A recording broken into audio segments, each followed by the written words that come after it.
My slides are visible to you. And so let's start today's session. So I welcome you all on week number 11 problem solving session. I'm Karthik Jadhav. So currently research scholar in the Department of Water Resources Development and Management, Indian Institute of Technology, Roorkee.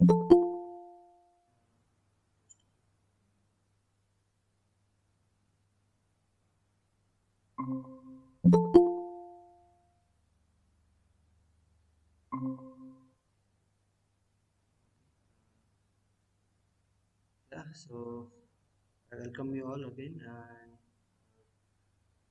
Karthik Jadhav. So currently Prime Minister Research Fellow in the Department of WRDM, IT Roorkee. So this course is basically on irrigation and drainage, and currently we are at week number 11. So this course is designed by Professor Melapalli of AGF Department, IIT Kharagpur. And before we begin, let me quickly provide you certain information. Like, if you have any query related to this course content or any in general query, just directly write down to this provided email ID by putting subject ID, and whatever content I've covered till now, I already uploaded in this YouTube channel. Either you can just scan this QR code or just click this link. And also, I'm uploading all the lecture materials in this Google Drive folder. So I kindly request you to access it and prepare prepare for your examinations. So yeah, currently we are at week number 11, and yeah, these are the lecture timing. So let before we begin, let's quickly summarize the content of week number 10. So in week number 10, basically we have mostly talked about design principle of drainage. So in that, basically we have looked over at like what kind of key consideration we need to uh, focus on during drainage design. So it's basically obviously like what's our main objective. It starts with that, and considering that either we are involving or we are planning to design surface or subsurface drainage system. Based on that, we evaluate the soil characteristics, topography of the region, hydrological aspects, crop requirements, as well as other environmental and economic aspects.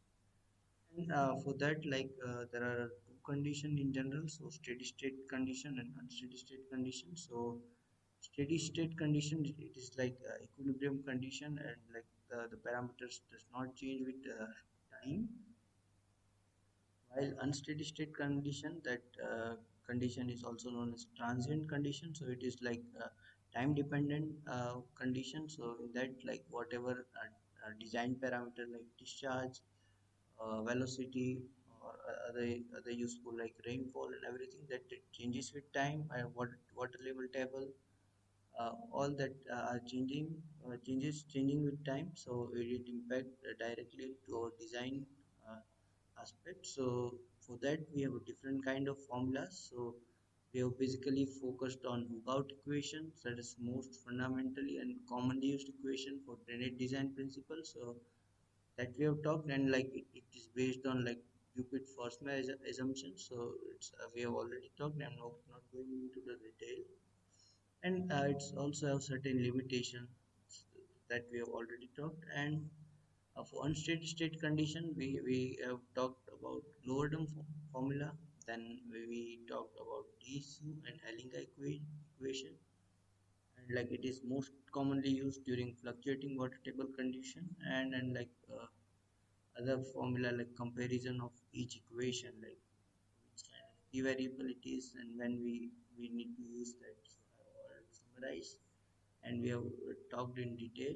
Now we are at week number 11. So this week basically we have started with the design aspect. Again, we continue with the previous lecture. So in that basically design aspects of any hydrologic structure is just generally divided into two parts. One is called hydrologic design,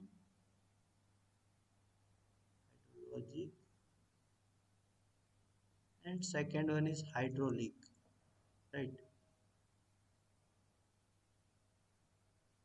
So generally hydrologic involves the like what kind of runoff we are expecting or what kind of design discharge we are expecting at our drain for like drainage condition.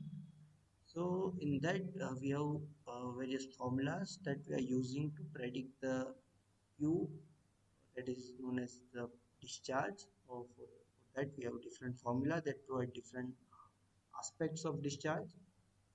While hydraulic design, it like advanced stage of this hydrologic design where we are more focusing towards like what are the uh, width of our drainage system, what are the uh, depth of drainage system, its gradient, etc. Right, right. So it's like more advanced stage as compared to hydrologic design. So hydrologic design aspects, we first required parameter is the discharge. So most commonly used equation for discharge estimation is a rational formula. So rational formula generally provide the estimation of peak runoff, right?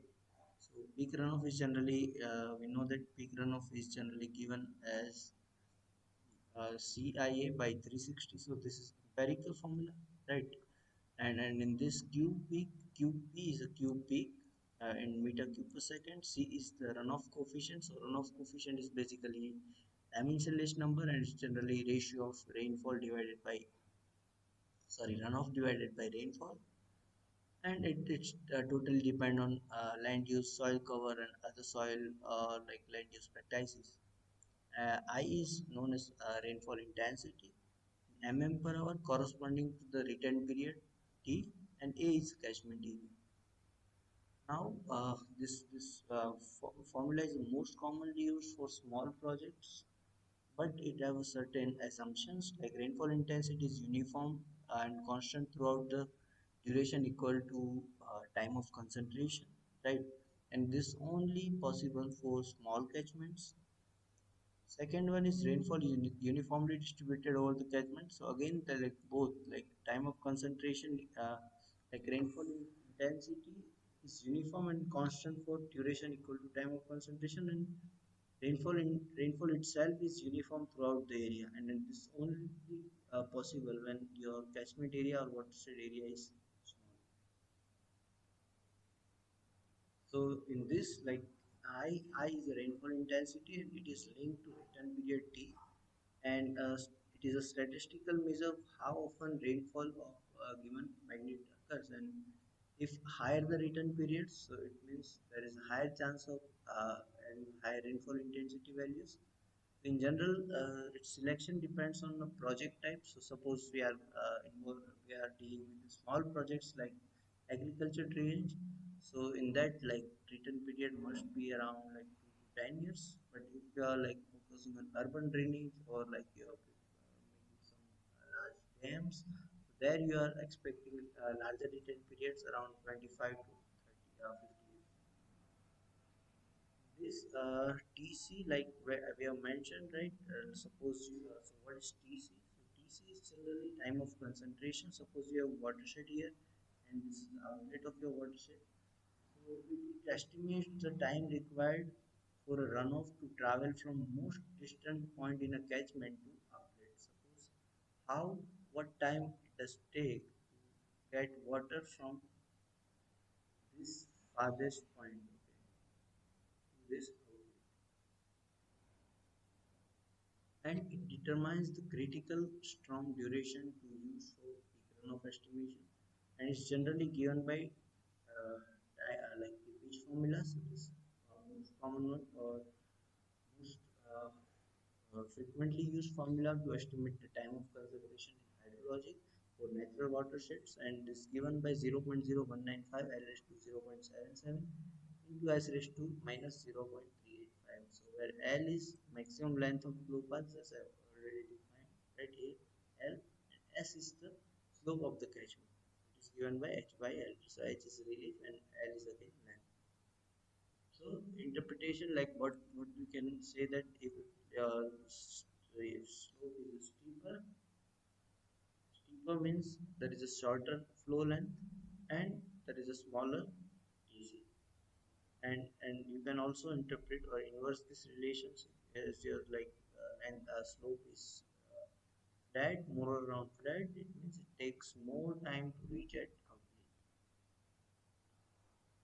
Then there is a runoff coefficient. So this again coefficient and like it reflects the catchment characteristics, right? Like catchment characteristics. So in catchment you have different kind of soil, different kind of land use practices like urban, you can say agriculture, forest. So all of them have a different characteristics to like how it behaves when rainfall occurs in a particular area. So, for example, for urban regions, rainfall will happen. So there you have more impervious layer. That impervious layers leads to higher runoff. While if you have a forest area or agriculture area, so that have a certain absorption capacity, so in that you observe comparatively less runoff. So considering that, so this runoff coefficient is like defined by various experimentation at field level using uh, using various like runoff plots. So there, there you can just play with different soil, land use, vegetation cover, slope, and imperviousness. Imperviousness. So that will help us to get value of C. So generally clay soil. So that clay soil, and if you have cultivated land, so in that case your C will be around or in between 0.3 to 0.6. While for sandy soil, where you have a forest, so combining all this, so you know that sandy soil have a more like filtration capacity is much higher as compared to clay soil. So there you have like less chance of getting runoff. So runoff coefficient is less. It means what does it indicate? Suppose you have 100 mm of rain, okay, and your runoff coefficient is like soil is sandy and you have forest. So what will happen? So out of this 100 mm rainfall, only 10 to 30% gets converted into runoff. It means only 30 mm gets converted to runoff, or you just observe it, your watershed outlet. Fine. Suppose you have urban and paved area. So if this rate, this much amount occurs, so in that case your runoff coefficient is quite high, or like it's too high. It is around 0.7295. It means the 70 mm to 95 mm you will get runoff in this kind of area. So always remember that if you have a higher impervious layer, higher C, you observe more runoff. Right? So considering this, like it is very important to like understand your what kind of crops you are doing in your where your required drainage, what kind of soil you have, and from where the rainfall is coming. So like this is all plays a very crucial role in getting the Q peak. So once you have this Q peak value, so you can use this for like hydrologic design. So hydrologic design, as I already defined, that is quantify excess water to be drained using the rational method. And hydraulic design, so it is channel geometry calculation using Manning formula. So design criteria for open drains are like it must carry the design discharge that we are like calculating using hydrologic formulas, and it ensures the non-scouring and non-silting velocities, right? So this will we'll see this phenomena in next few slides. So non-scouring means there is a no uh, erosion kind of phenomena with your like in your in soil, and there is no silting. So your design is such like that there is no there is no silting. Silting means just suppose you have a channel, right, and you have water flowing here. So if the water velocity is too high, then what will happen? It will get erode this soil, and there is a phenomena called scoring that will happen at the bank of your channel.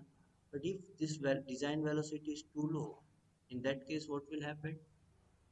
So in that case, this slow velocity, because your runoff is coming from agricultural land, so this runoff also carries certain sediments and nutrients, right? So if this velocity is low, in that case, this water flowing is does not have enough force to wash away or like just to carry this silt or any sediments that is coming along with the runoff. So what will happen? There is settling down of this kind of sediments, and only water is flowing slowly. In that case, what will happen? There is a decrease in your capacity of design rail system. That's why it is very important to consider non-scoring and non-salting setting velocity while you doing the design aspects. And there is always you need to make sure that stable side slope and permissible velocity is maintained throughout the. Apart from now, we have just like get the overview of what kind of hydrologic and hydraulic design we have. In hydrologic design, there are also other methods to estimate the Q. That is your discharge, or you say just peak discharge. So that is Cook method and soil conservation service method. So Cook method is generally given by USGS. So that includes the effect of catchment storage and lagging runoff. So if you see this like last one, this rational method is generally just use no catchment characteristic. It used, but it gets average down everything. There is a no specific factor that directly considered like soil moisture or previously occurred rainfall. It's just like fresh calculation. Okay, if you are estimating for first time or like just for single storm event, then it's very good. But like multi-storm event or for considering of soil moisture and other catchment parameters, you must use the formulas like two formulas and SCS-CN curve number method. So SCS-CN curve number method is given by USDA, and it's generally now it's also known as NRSC. So this that is Natural Resource Conservation Service. Earlier it is Soil Conservation Service, and this is the most fundamental and commonly used formula for like accurate estimation of the direct runoff from rainfall based on land use, soil type, and antecedent moisture content. So antecedent moisture content is generally dimensionless number and representing the moisture condition of like previous 5 days, considering the rainfall pattern. Okay. So so suppose high antecedent moisture content like antecedent. So generally, if your moisture content is high, so that generally represent as antecedent moisture content 3, that you have wet soil and high runoff potential after continuous rain. But if your soil is dry, so in that case you have AMC1, where you have a low runoff potential. In case of medium or like moderate condition, you have a AMC2, that is also standard condition. And coming to like formulas, so these are the standard formula to estimate the direct runoff Q.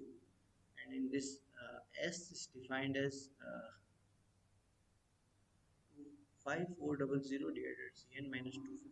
So S is generally potential maximum retention after runoff begins. Okay.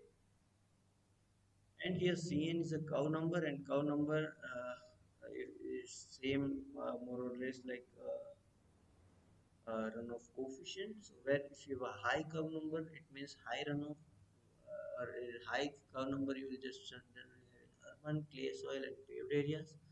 By low cow number, you have low runoff, so that is possible in forest, sandy soil, and other kind of characters, similar characters where you have good infiltration, and hydrologic soil groups that is also play a fundamental role in estimating direct runoff. So generally, soil groups are generally, that it is hydrological soil group divided A, B, C, and D, and each one of them have a different characteristic. Suppose A have a higher infiltration rate, so there you have sand, while D have a lower infiltration rate. There you have example is clay. So sand, that higher infiltration capacity means less runoff, while clay that have a low infiltration capacity it means high runoff. Now, other part is like yeah. Before we move on to hydraulic aspects.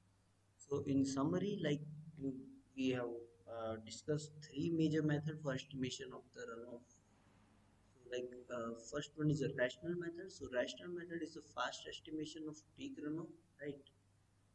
While group methods, so it estimate again peak discharge considering the rainfall depth and concentration time. And SCS-CN cow number method, it is widely used for direct runoff volume by incorporating cow number and antecedent moisture content. So all this have their different advantages and different disadvantages, but like according to the data availability, you can select any of this method, right? So, so once you have this value for Q, then you move into your next stage, that is hydraulic design. So that hydraulic design of open ditches, in that we have generally our goal is to safely convey this excess water without erosion, that is scoring, or deposition, that is known as silting.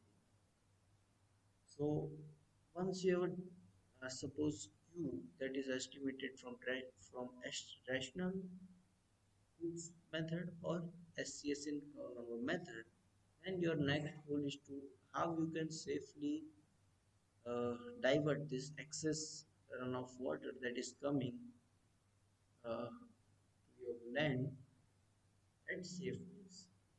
For that, you need to, of course, design one drainage channel, and that drainage channel grade, drainage channel dimension, what are the permissible velocity within this drainage channel. All this depends, or all this will take cover in this hydraulic aspects of design. And its first step we have already talked, like estimation of discharge, right?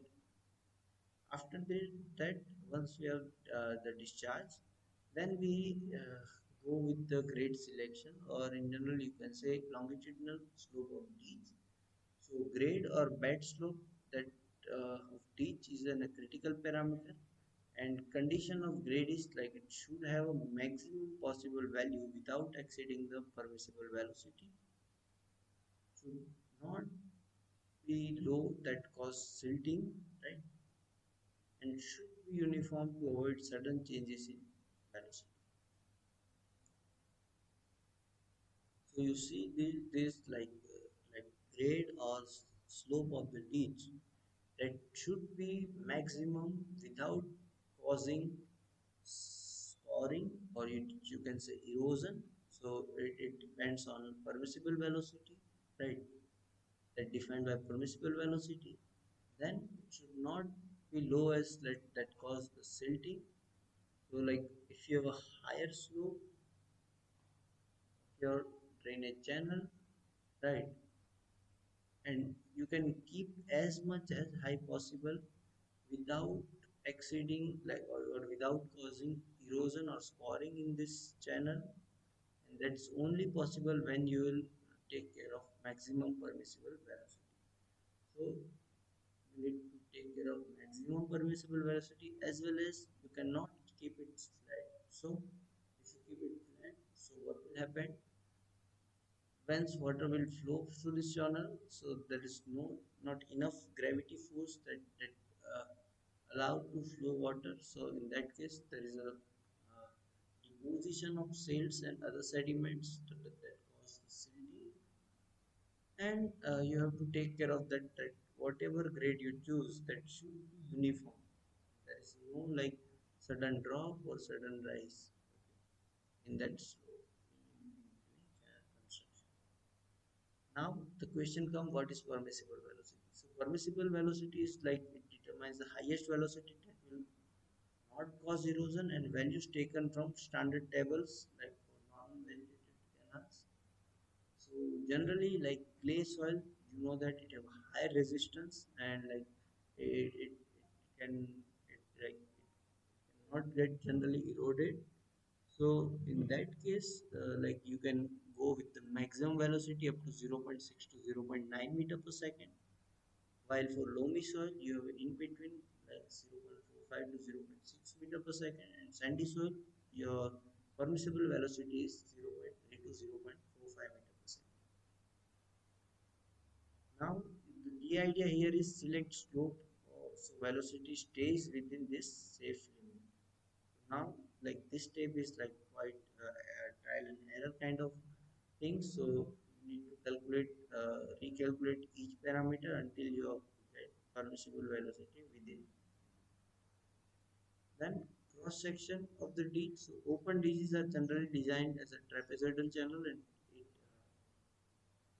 elements are like bottom width. Like suppose you have a trapezoidal channel, you have selected trapezoidal channel as your drainage design. So in that, what kind of parameter you have? You have a bottom width P, top width T, side slope anything like 1 1.5 anything you can choose based on your soil. Then you have a depth of your channel, right? You just perimeter after all, then you also area, hydraulic radius, everything that will be required for estimation of or calculation of the mining roughness equation. So mean velocity from your channel, like it is given by 1 by n, r is to 2 by 3 is to half. So where v is the mean velocity and r is the hydraulic radius, that is given by area by perimeter, and s is your bed slope, and n is mining roughness coefficient. And combining this with the continuity equation, so that together help us to solve the value for P and D, right? So once you have Q, once you have V and area, so all that will like by iterative just can get the value of P and D. Then you finally have a soil bank. So soil excavated from ditches is deposited along the sites as a spoil banks, and like spoil banks function provide strength to ditch embankments, prevents immediate inflow of water and sediment back to the ditch, and some designs of spoil banks are labeled or spread to avoid obstruction of cultivation. So yeah, like hydrologic design give us the required discharge for design purpose, but considering this required discharge or estimated discharge, they are coming in our channel. So based on that, we just select the grade, cross section of channel, and spoil bank. All these are important parameter or aspects of hydraulic design. Now next come is the non-conventional design. So yeah, before we move on, if you have any query, like so we can take question. Anyone?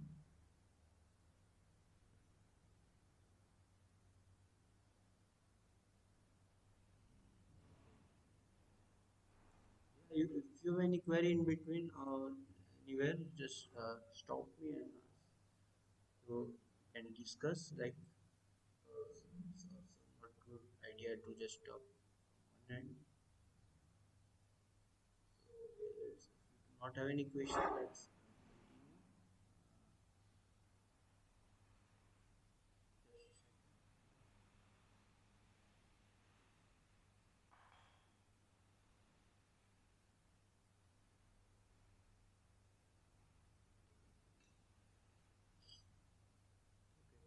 Right now, what we have discussed is design and hydraulic design.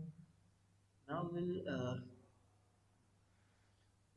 the next step, that is our next topic, that is non-conventional drainage methods. So now we'll focus on first we have already talked about conventional method of drainage, surface drainage system and subsurface drainage system. Now we'll talk on non-conventional drainage methods. So you know that traditional subsurface drainage system like tile drain pipes have a limitation, particularly that maximum drawdown depth is about 2 meters. While if you go with the non-conventional system, so non-conventional system are like that aims to remove excess water beyond this limit through or like in that they are like researcher also use certain eco-friendly methods, right? So first one or most common one methods is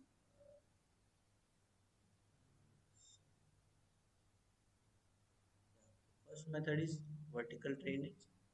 So vertical drainage, you can see this in figure, right? So in this generally what they are doing, that use the number of tube wells to pump out the water, or generally groundwater, so that can lower the water table from much greater depth, that is 20 to 30 meter, compared to conventional subsurface drain that only able to remove around 2 meter, and area around tube well remains unavailable or remains like sorry available for crop production, and it is useful in area with deep water table, salinity issue, heavy soil, where horizontal drainage is ineffective, or you can say like it is less effective. In that case, what you are doing, we are extracting water like by installing certain wells.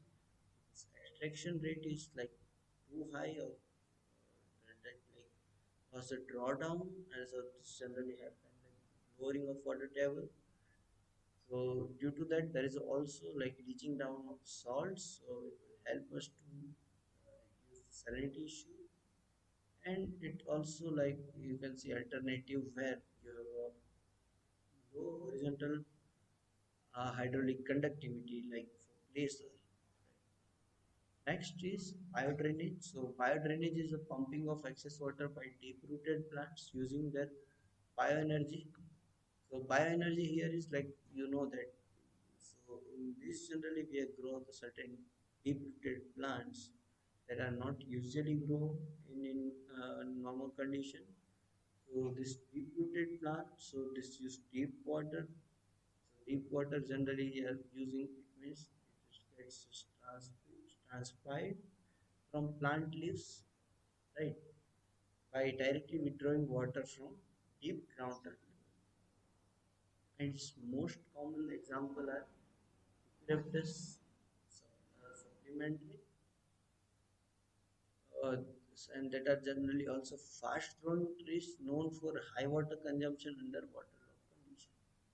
In this, there is no operational cost as the plant uses their bioenergy in draining out the excess groundwater into atmosphere and increasing in the wealth with age instead of depreciation.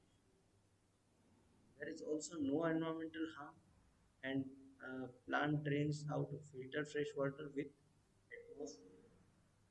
So you know that plant roots that are generally also like this kind of tree are susceptible to salinity, so that there is no much impact on its growth, and it also helps in carbon sequestration and carbon. So important is that you can also say that like why rice is not also transpired the heavily, right? Like the other part in the system we talked that too.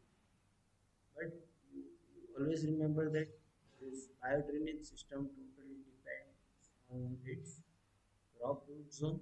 So like this eucalyptus plants or tree that have a higher deep root zone, that high deep root zone that extract more water from deep groundwater level, while rice like or any crop that have a maximum root zone depth of around 1 meter, and maybe for sugarcane you can go with 1.5 to 1.8 meter.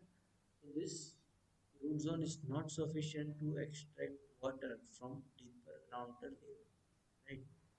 So due to that, like this kind of like rice, sugarcane, that are not considered as biodrainage agents.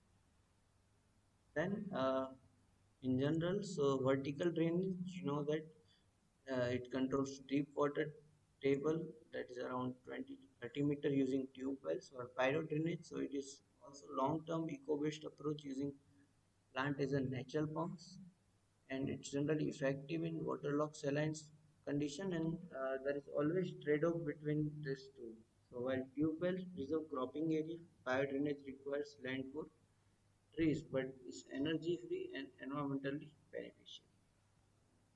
There is a much more advanced environmental benefits this kind of bio drainage system, while vertical drainage where you require or you need to control water heavily using so that like maybe 20 to 30 meters. In that case, you require more pumping of water that required tube wells. Now, next is like uh, mold drainage. So this again non-conventional method. So it involves creating unlined cylindrical channels, or you can also call them mole channels, in the soil using mole plow fitted with a bullet-shaped expander. And it acts like a temporary subsurface drain that facilitates the removal of excess water in a heavy clay soil where conventional pipe drainage is expensive. Now, like why and when to use mold drainage? So in condition of when to use mold drainage, so soil, if your soil have a higher clay content greater than 35% clay, less than 30% of sand, so that ensures the mold channels remain stable because you have a high clay content. And land with moderate slopes, that is like in between 0.4 to 4%, ideally around like 3%, that is best condition for mold drainage, and waterlogged areas where pipe drains are uneconomical. In that case, there is an alternative option called mold drainage. And why it is useful? So it is like low cost alternative to subsurface pipe drains, and it improves the productivity in clay soil. Also, it is effective for short term drainage needs, like its lifespan for mold drain is around 3 to 5 years, but it's in general 5 to 10 years. Now, like design aspects of mold drainage. So depth of molds, it's generally like 40 to 60 centimeter below the ground ground to surface. Suppose your soil surface is here, you install your mold drainage at 40 to 60 centimeter, and there is a rule of thumb that expander diameter to depth ratio is generally 1m7. So if your expander is 70 mm, then your depth is 490 mm. Now, spacing between mold and, so it's always depends on soil permeability and slope. So, but in general, its spacing is in between 2 to 5 meter, and length of mold channel. So maximum effective length is around 200 meter, and pulling speed of mold drain uh, equipment is in between 2 to 3 kilometer per hour. So that reduce the tearing of channels and increase the. Now there is also one outlet provided to prevent the collapse at outlet. So 1 to 3 meter of low cost PVC pipe into the mold drain channel that prevents the soil erosion and outlet destruction. While there are certain other aspects that we need to consider that for installation of the mold preparation. So there is always try to avoid applying fertilizer within 4 days of expected rainfall to minimize the nutrient loss or avoid the contamination of natural water resources. Then water harvesting, so more rains can discharge into dams or reservoirs to conserve water, and finally to maintain like keep outlets clean and protect it to maintain efficiency. So yeah, these are the just key points about importance of mold drainage in various uh, terms. So it's just given as a range, right? So, like because this is not there is hard and fast rule that it should be like 40 or it should be 60 or 50. It can be anything in between, and that totally depend on field condition. Yeah, so next part is like we talked is economic of drainage projects. So okay, let's take here 1 to 2 minutes break, I guess. Yeah, if you have any query, you just ask me. Just like, have a break for 2 3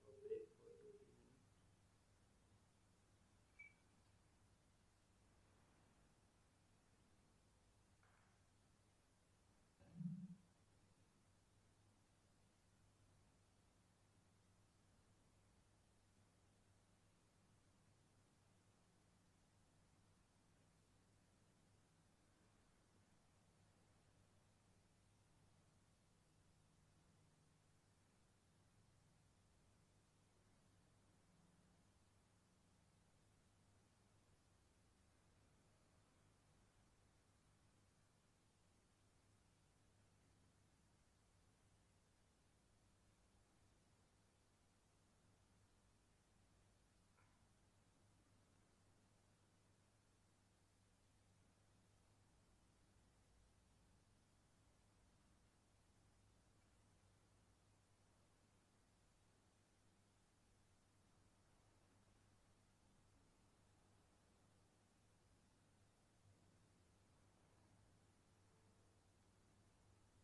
Okay, so next concept we have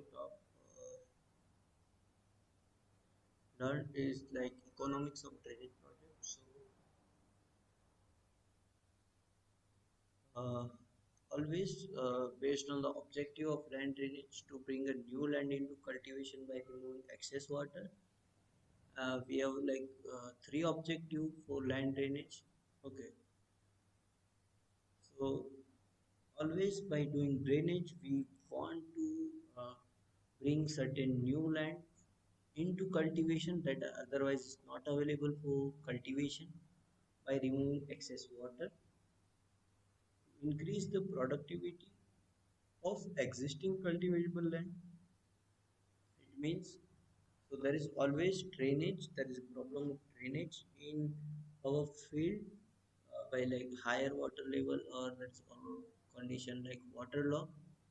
But still we are cultivating and there is not much impact. But still it is impacting. So in that case, our objective is to increase the productivity of existing cultivable land. Third one is to evaluate the economic feasibility of drainage schemes.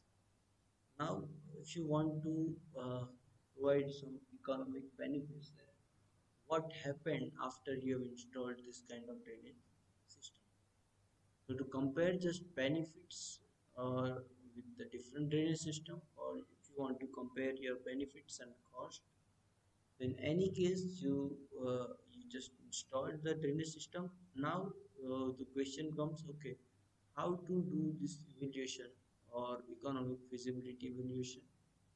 So for that, certain fundamental aspects that we have already covered during lectures. So here I quickly just let me recap it. So always remember that cost of drainage projects. So there are two kind of projects involved in drainage projects. So first one is initial or capital investment, and second one is replacement investment. Initial or capital investment, so like canals or ditches, then canal like works at the gates or regulators, then pipes and pumps, land clearing, leveling, farm roads, reallocation of existing structures. So all that comes into the initial cost or capital investment. By replacement investment, so it's also known as a recurring cost. So in that it required when capital goods reach the end of their technical or economical life. So in that case, like because there is always life lifetime, or you can say just certain life of any instrument, any project, or anything that exists on earth. So that considering its lifetime period or lifespan period, after certain time, it requires a replacement of certain major instruments.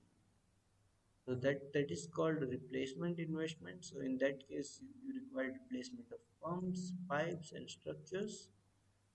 Then loss of property during relocation. Then recurring cost of operation and management, and finally regular maintenance. So considering all this, we just like calculate total cost versus benefits. So before we go for benefits, so benefits generally or benefits of land drainage you can generally derived as a tangible benefits. So tangible benefits, that is measurable in monetary terms, while intangible benefits, so that is second time, that is not directly measurable. So in case of land drainage, so what are the tangible benefits? So like enhanced agricultural production, so that is like you can feel once your income get increased after drainage installation. And water supply for domestic, so whatever water you have collected at end of drainage, so that you can just directly supply to the after treating it, you just directly divert them into the domestic water supply and or municipal or industrial use. While intangible benefits like that is not directly measurable, so there is improved hygiene and health, because once you are deal with the waterlogged conditions, there is always chance of improved hygiene and health and better trafficability of the field, so you can easily do any operation, field operation. So that also you can just transfer your production to like your home or just any outlet, or any just storage system. Then improvement in a local environment. So yeah, reduced waterlog condition, then reduced salinity. All this have come under intangible benefits. Now, time periods in project of economy. So there are three terms are this very important. First is actual life, second is economical life, and third is financial life. So actual life is a true technical lifespan of the project. So that is well maintained pipe drains may last 50 to 100 years. Then you have economic life. So that is the notarial lifeline that or lifetime that until renewal replacement is due. Economic life is how long or how far that any instrument or like any project works until there is a no renewal or replacement due. And at the end of economical life, project's economic value becomes zero. Then you have financial life, so it is like just repayment period for loans that is generally much lower or shorter, often around 10 years, and the project is assumed to have a terminal value at the end of financial life. Farmer expect benefit during financial life to equal or exceed the low employment, and there is always hierarchy like actual life is always greater than economic life, and that is greater than financial life. In general, like economic evaluation ensures the investment in drainage is justified, must compare capital recurring cost against tangible and intangible benefits. So by comparing cost benefit ratio, right? So in benefit you also always like you need to take care of tangible as well as intangible benefits, and cost you have capital cost as well as recurring cost. Capital cost is the first time cost where you require different kind of instruments uh, to work on your project. While recurring cost, like it is like more towards maintenance part of the system, and discounting brings future flow to present worth of the fair comparison. And understanding this AL, EL, and FL is critical in any project appraisal. Now, after that,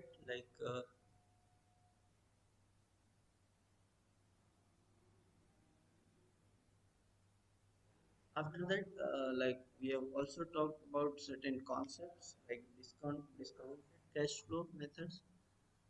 So that is generally commonly used economic evaluation method for drainage projects. So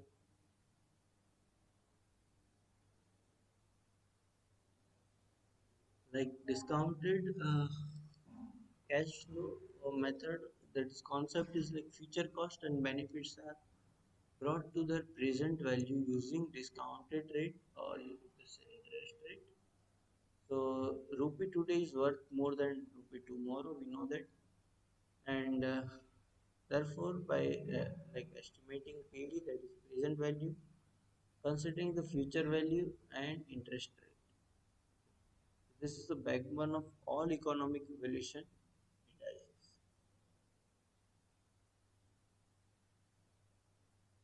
Then you have a computation of annual repayment. So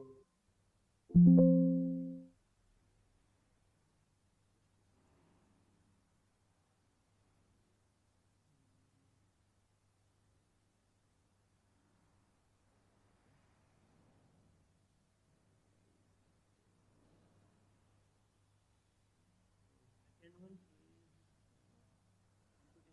annual repayment. So that project is funded by loans require annual repayment schedule.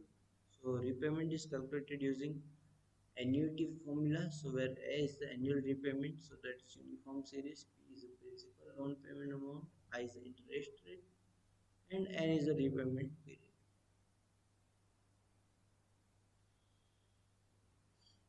And then we have inflation factor computation. So in a long-term project, cost and benefits must account for inflation. And future value adjusted for inflation, so it's equal to present value times 1 plus f raised to n, where f is the annual inflation rate. For example, if like 100 rupee cost today, 5% inflation will be 163 in next 10 years.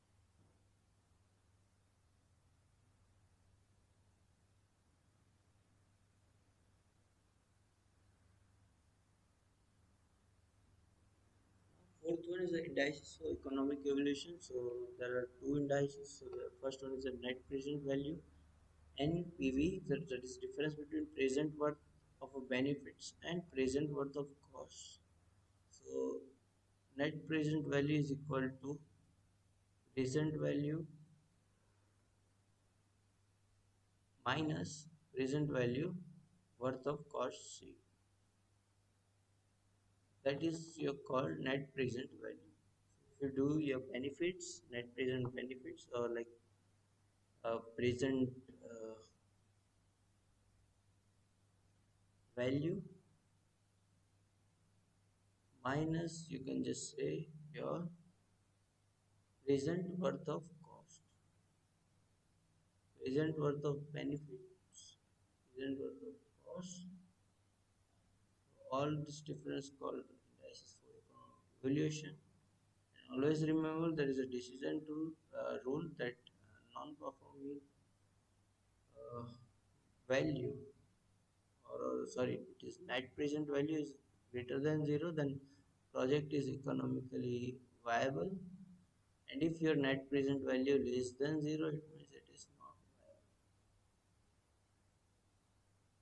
viable. Then your P is benefit to cost ratio. So present worth of benefit to present worth of cost is equal to present present worth of benefit divided by present worth of cost. This ratio is called benefit to cost ratio. So if your benefit to cost ratio greater than 1, it means project is just justified. It means you have a higher benefit as compared to your cost. While if it is less than 1, it means project should be rejected. Often used by lending agency because it is easy to compare across projects. And procedure for evaluating cost. So estimating initial cost, excavation, pumps, pipes, canals, and land leveling, that are like initial cost or capital cost investment. Then add recurring cost like operation management, energy, repairs. Third one is adjust for inflation where required. Fourth one is apply discount to bring all costs and benefits to present worth. And finally compute non-performing assets and benefit cost ratio decision. Yes, so like key takeaways like from this lecture is like discounted cash flow, this foundation for comparing cost and benefits over time. Annual repayment, so annual formula useful for loan repayment calculation. Then inflation factor, so it ensures the realistic cost and benefit estimation. Then like NPV and BCR, so net present value as well as benefit cost ratio. That's most two common likely indices to understand the if project is viable or not. And if your non perform net present value is greater than zero, and also like benefit to cost ratio is greater than one, it means your project is viable. Okay, so this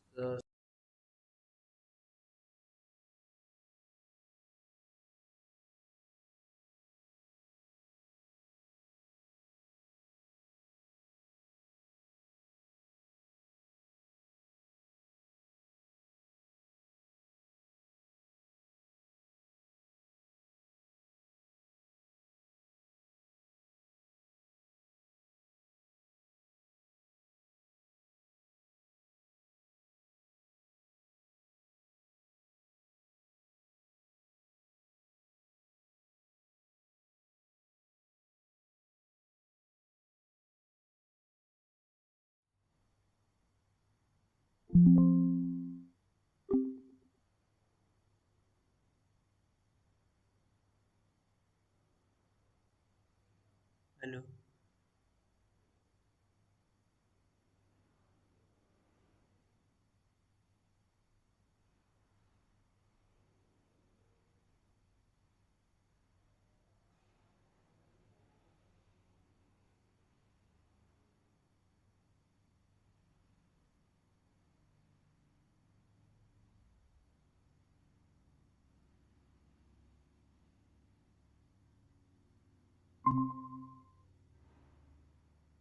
Hello.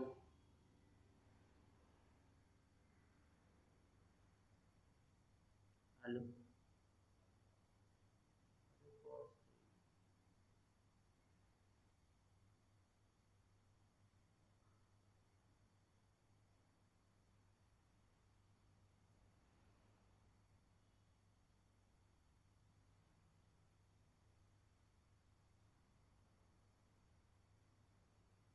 Okay.